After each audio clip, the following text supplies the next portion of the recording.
आगे क्या दे रखा है, सेक्शन 90 का सबसेक्शन 1 देखो क्या लिखा हुआ है, that is agreement between two countries.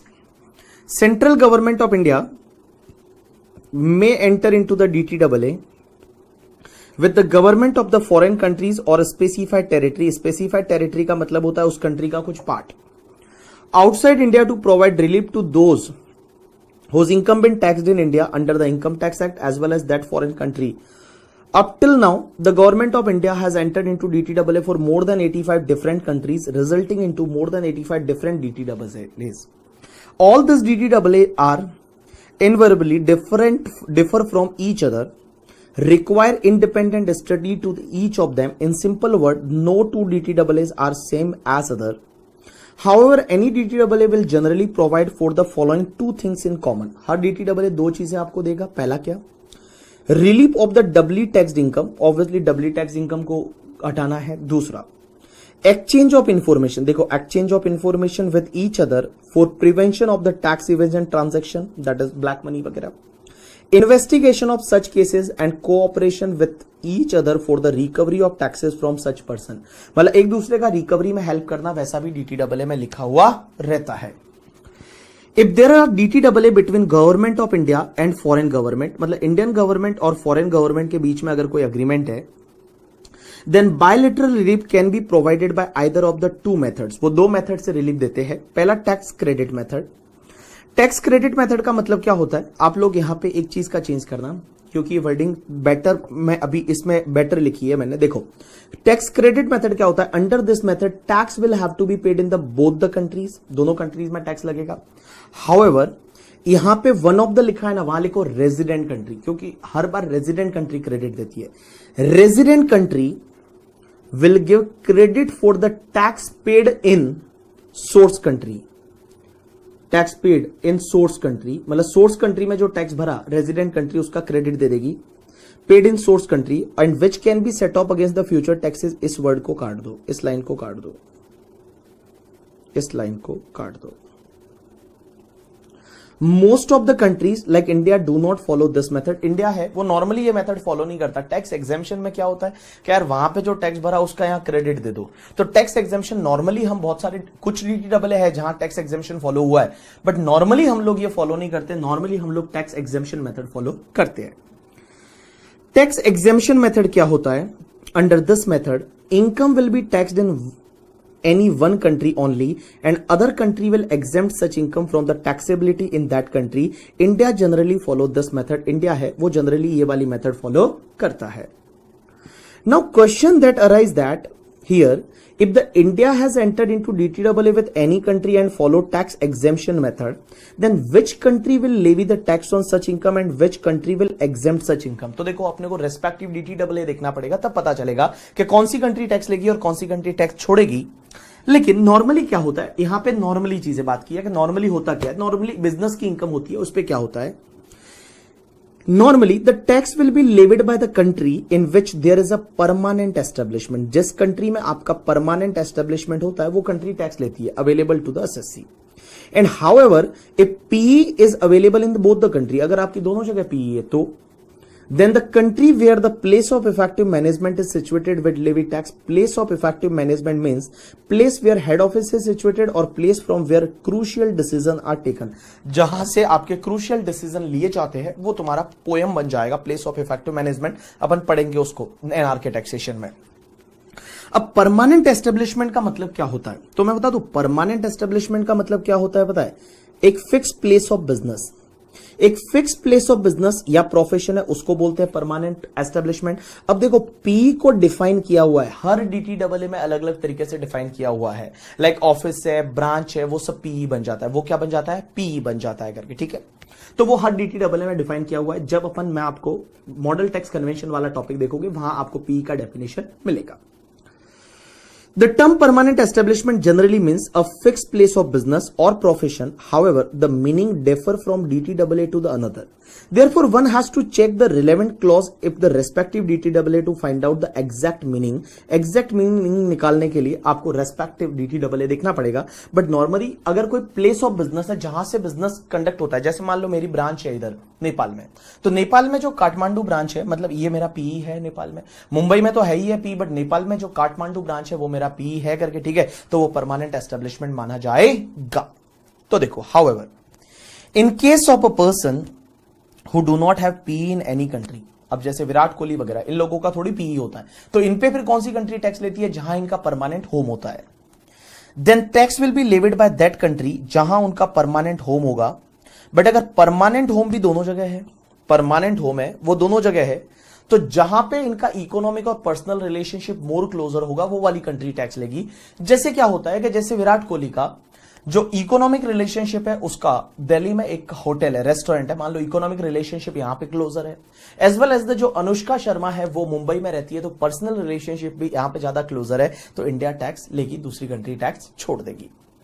However, if permanent home is available in both the countries, then that country will levy tax with which the economic and personal relationship of the assessee are closer. जो assessee का personal और economic relationship closer है, that is central of vital interest इसको बोलते हैं, center of vital interest है, वो अपन इसको बोलते हैं करके, ठीक है. चलो, now section 90 subsection 2. All people please pay attention. देखो क्या लिखा हुआ है. Income Tax Act 1961 are called as general provision and normally the specific provisions shall override the general provision. मतलब स्पेसिफिक प्रोविजन है वो जनरल प्रोविजन को ओवरराइड करते हैं, मतलब डीटीडब्ल्यूए के प्रोविजन है वो तुम्हारे इनकम टैक्स एक्ट के प्रोविजन को ओवरराइड करेंगे. However, as per section 90 subsection 2, if general provisions of the income tax act are found to be more beneficial over the specific provision of DTAA, then to the extent assessee can take the application of general provision of the income tax act, मतलब general provision है वो आप follow कर सकते हो. Even in case of the person who is responsible to deduct tax at source from such income which is payable by him to the any other person outside India, the tax shall be deducted either at the rate which is prescribed by Finance Act or at the rate which is prescribed in relevant DTAA, whichever is more beneficial to the recipient of the income. जो recipient के लिए more beneficial है वो वाली rate से अपन TDS भी काटते हैं. तो मैं एक बात बोलूं, DTAA और income tax act whichever is more beneficial है वो आपको फॉलो करना है करके, ठीक है. एक काम करना, यहां पे जो गार वाला पॉइंट है वो मेरे को आपको एक लाइन लिखवानी है, यहां ऊपर लिखो, यहां पे लिखोगे आप, यहां पे दिख ही नहीं रहा था, हाँ यहाँ पे, चलो इधर देखो, यहां पे लिखोगे आप, जहां 92 दे रखा है यहीं पे आप लिख लो, एक लाइन लिखो. if there is conflict between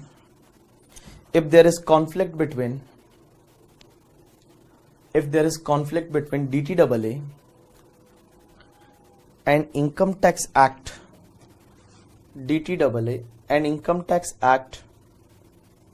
then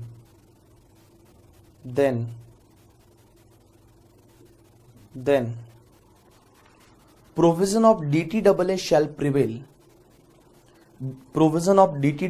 shall prevail. Except the provision of GAR. Except the provision of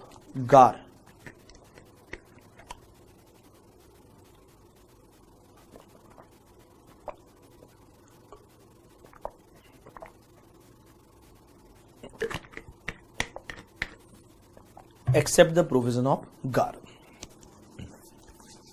अब एक बात समझना आप लोग, all people please pay attention.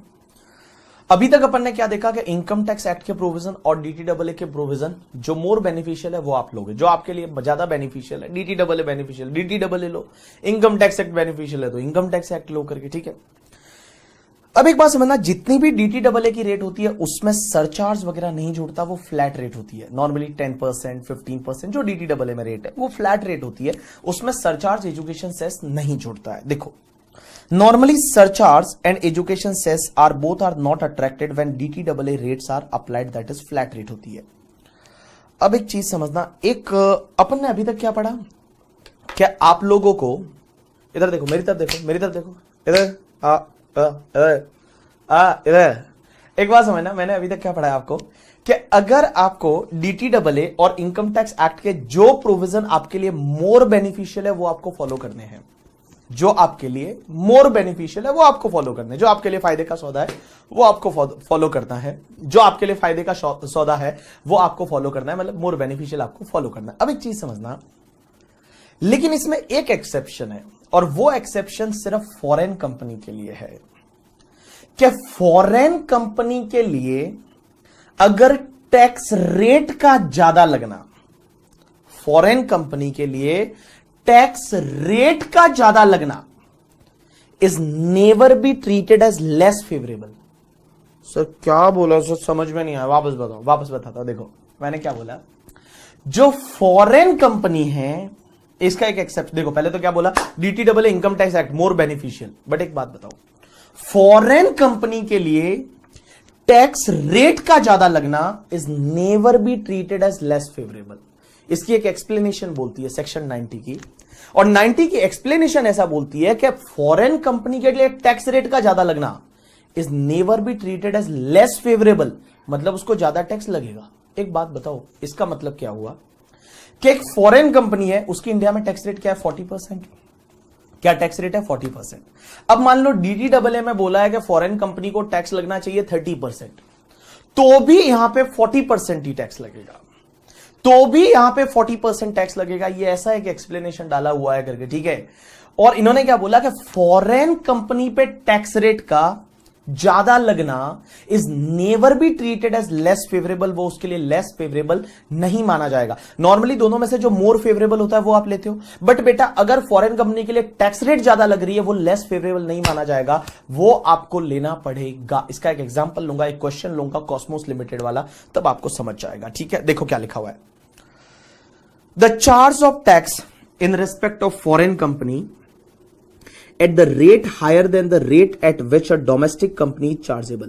मतलब फॉरेन कंपनी पे टैक्स रेट ज्यादा लग रहा है जो डोमेस्टिक कंपनी से ज्यादा लग रहा है फॉरेन कंपनी पे, shall not be regarded as less favorable charge or levy of tax in respect of such foreign company।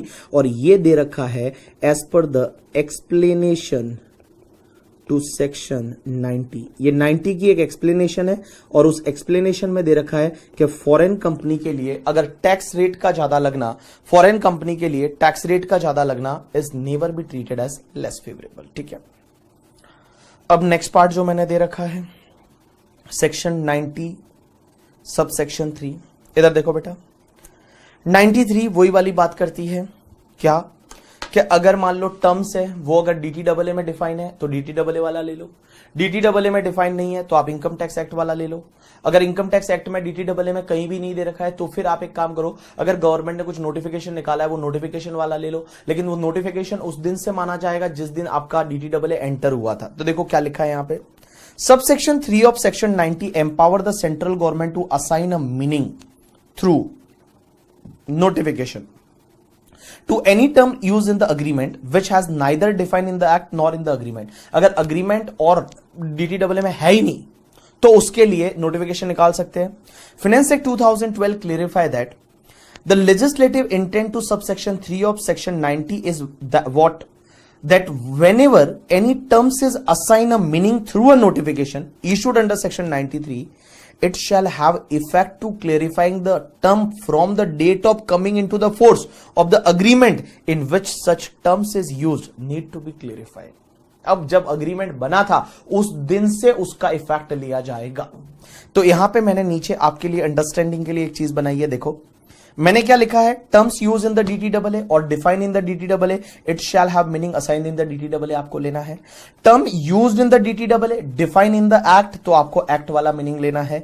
But अगर term used in the D T double A not define in the D T double A and act में भी define नहीं किया, not define in the D T double A and act then assign through the notification किया है तो the term shall have the meaning in the notification shall have deemed to have effect from the date on which DTAA come into force। मैं ये लिखने के लिए आपको time दूंगा, डोंट वरी, पहले मैं आपको TRC वाला पार्ट बता दूं। सेक्शन 90 सब सेक्शन 4 और सेक्शन 90 सब सेक्शन 4 बोलता है that is tax residency certificate.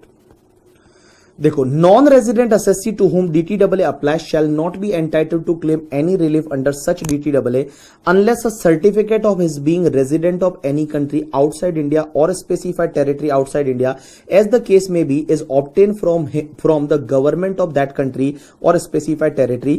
मतलब उसको बेटा उस कंट्री से TRC लेके आना पड़ेगा, वो TRC लेके आएगा उस कंट्री से, तभी अपन उसको DTAA का बेनिफिट देंगे, अदरवाइज उसको DTAA का बेनिफिट नहीं देंगे. He has to obtain TRC from that country. The TRC produced by resident of contracting state, मतलब resident of contracting state मतलब उस कंट्री का जो रेजिडेंट है, उसने जो TRC दिया, will be accepted as evidence that he is a resident of that contracting state. That income tax authority in India will not go behind the TRC. It's TCR नहीं, it's TRC. And the question is residential status. मतलब उसने अगर TRC दिया है उस country का, तो आपको मानना पड़ेगा उस कंट्री का रेजिडेंट है. फिर आप और उसके मतलब आप उसके पीछे नहीं पड़ सकते. ठीक है, आप उसके पीछे नहीं पड़ सकते, नहीं ऐसे कैसे हुआ तू वहां का रेजिडेंट. ये आपको जब TRC दिया है, बंदे ने लाके दिया है उस गवर्नमेंट का, तो आपको मानना पड़ेगा करके. ठीक है, अब एक बात समझना, documents and information to be furnished by assessee for claiming treaty benefit prescribed by CBDT vide notification in 2013. देखो 2013 में उनका एक नोटिफिकेशन CBDT का और आया कि DTAA का बेनिफिट लेने के लिए उस पर्सन को कुछ चीजें और फर्निश करनी पड़ेगी. क्या क्या? पहला, उसका स्टेटस क्या है वो लिख के देना पड़ेगा, भाई इंडिविजुअल है, कंपनी है, फर्म है, जो भी है.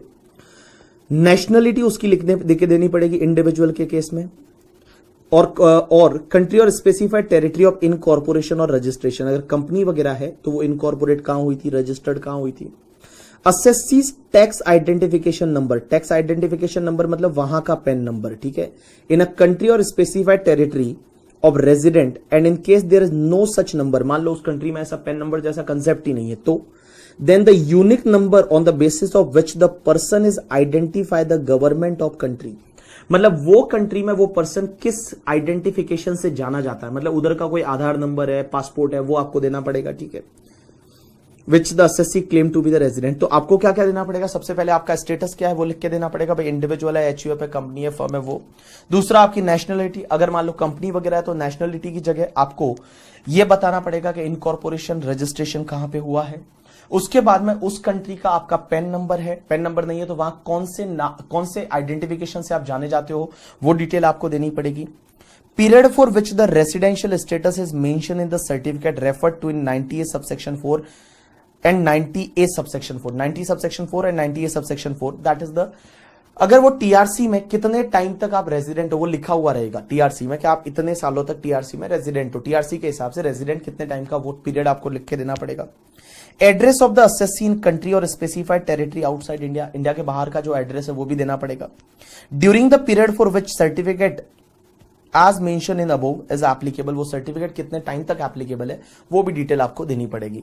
However the assessee may not be required to provide the information or any part thereof if the information or part thereof as the case may be is already contained in the TRC. अगर TRC में वो already detail है तो क्या assessee अलग से वापस वो डिटेल देगा? नहीं. TRC में उसका नाम लिखा हुआ है, एड्रेस लिखा हुआ है, सब लिखा हुआ है, तो क्या अलग से वापस देनी है? नहीं. फिर वो TRC दे दे, काफी है करके. ठीक है, next section is 90A, that is agreement between specified association. Normally a DTAA can be entered into between government of two country, but an agreement similar to DTAA can now be entered into between a specified association also in India and a specified association in the territory outside India, and central government may make such provision as may be necessary for adopting or implementing such agreement. Government उसको adopt कर सकती है, implement कर सकती है उस agreement को. Example दे रखा है, an agreement entered into between RBI of India and Swiss Bank of Switzerland. Such agreement will then be adopted or implemented by government India by way of issuing a notification in the official gazette of India. A specified association means association whether incorporated or not, functioning under any law in force in India or in territory outside India. जो India के किसी law में या India के बाहर के किसी law में फंक्शन करती है उसको बोला जाएगा यहां पे स्पेसिफाइड एसोसिएशन. ठीक है, चलो. सो आपका यहां पे ये कंप्लीट होता है 90A. इसके आगे वाली सेक्शन 91 है, वहां 9 ही दिख रहा है बट इट्स 91, एक चुप गया अंदर 91. और ये 91 क्या होता है? जब DTAA नहीं होता है तो कैसे रिबेट मिलती है, क्या मिलती है, वो अपन सीखने वाले हैं। तो आप एक काम करो, आ जाओ सब लोग, आ जाओ सब लोग। पहले आप ये लिख लो जो आपको मैंने लिखवाया था, ये लिख लो।